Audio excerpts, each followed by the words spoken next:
আসসালামু আলাইকুম। শখের রান্না চ্যানেলে আপনাদের সবাইকে ওয়েলকাম জানাচ্ছি। সিদ্ধ ডিম দিয়ে মেয়োনেজ তৈরি করে দেখাচ্ছি। আর মেয়োনেজ তৈরি করতে কার কার এই অবস্থা হয় একটু বলুন তো। আজকের ভিডিওতে মেয়োনেজ বানানোর সম্পূর্ণ টিপস অ্যান্ড ট্রিক্স শেয়ার করব। আর আজকের মেয়োনেজটা সিদ্ধ ডিম দিয়ে তৈরি করব। যারা কাঁচা ডিম দিয়ে খেতে পছন্দ করেন না, তারা এভাবে সিদ্ধ ডিমের মেয়োনেজ তৈরি করে নিতে পারেন। একটা ডিম একটু হার্ড বয়েল করে নিয়েছি, তারপর ঠান্ডা করে খোসাটা ছাড়িয়ে নিচ্ছি। এখানে লক্ষ্য রাখবেন গরম ডিম দিয়ে কিন্তু মেয়োনেজ তৈরি করতে যাবেন না, তাহলে মেয়োনেজটা হবে না।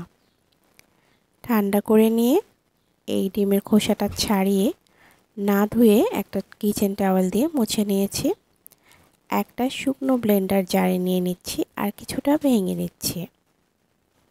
1/4 চা চামচ লবণ দিয়ে দিলাম, 1/4 চা চামচ ক্রাশ করে নেওয়া গোলমরিচ, 1 টেবিল চামচ চিনি আর 1 ফালি লেবুর রস। এখন দিতে হবে তেল।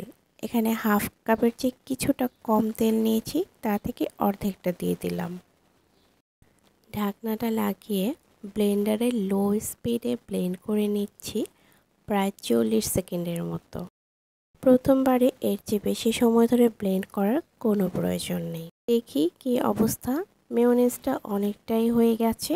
এখন বাকি যে তেলটা ছিল সেই তেলটাও দিয়ে দিলাম, আবারও ব্লেন্ড করে নিলাম 20 সেকেন্ডের মতো। এখন দেখা যাক কি অবস্থা। ভুলটা আসলে এখানেই হয়। একবার মেয়োনেজটা ঘন হতে শুরু করলে তারপর যে তেলটা দেওয়া হয় সেই তেলে মেয়োনেজটা আর ভালো হয় না। এখন এটাকে আমি ঠিক করার জন্য ফ্রিজে রেখে দিয়েছিলাম 10 মিনিট। আর এই 10 মিনিটের মধ্যে আরও একটা ডিম বয়েল করে নিয়েছি। আর এই ডিমটা হার্ড বয়েল হয়নি, আপনারা কিছুটা হার্ড বয়েলই করে নেবেন। আবারও এক ডিমের অনুপাতে 1/4 চা চামচ লবণ, 1/4 চা চামচ কালো গোলমরিচের গুঁড়া, 1 টেবিল চামচ চিনি দিয়ে দিলাম, 1 ফালি লেবুর রসও দিয়েছি। তেলটা আর দেইনি, কারণ তেলের পরিমাণ বেশি হওয়াতেই মেয়োনেজটা হয়নি। 15 সেকেন্ড করে মোট 2 বারে ব্লেন্ড করে নিচ্ছি। টানা একবারে 30 সেকেন্ড ব্লেন্ড করার কোনো প্রয়োজন নেই। এই 30 সেকেন্ডে মেয়োনেজটা হয়ে গেছে। যথেষ্ট ঘন হয়েছে। এটা ফ্রিজে রেখে দিলে আরও বেশি ঘন হবে। আর ব্লেন্ডারের জারটা গরম হয়ে গেলে, মেয়োনেজটা হতে চায় না, গরম হয়ে গেলে সেটাকে কিছুক্ষণ ঠান্ডা করে তারপর আবার ব্লেন্ড করতে হবে। এই টিপসটা লক্ষ্য রাখবেন। আশা করি আজকের এই সিদ্ধ ডিমের মেয়োনেজ আপনাদের ভালো লেগেছে। যাদের কাঁচা ডিমের মেয়োনেজ খেতে সমস্যা, তারা এইভাবে সিদ্ধ ডিমের মেয়োনেজ বানিয়ে নিতে পারেন। এটা খেতেও অনেক বেশি মজার হয়। ফ্রিজের নর্মাল চেম্বারে সংরক্ষণ করতে পারেন 3 থেকে 4 দিন।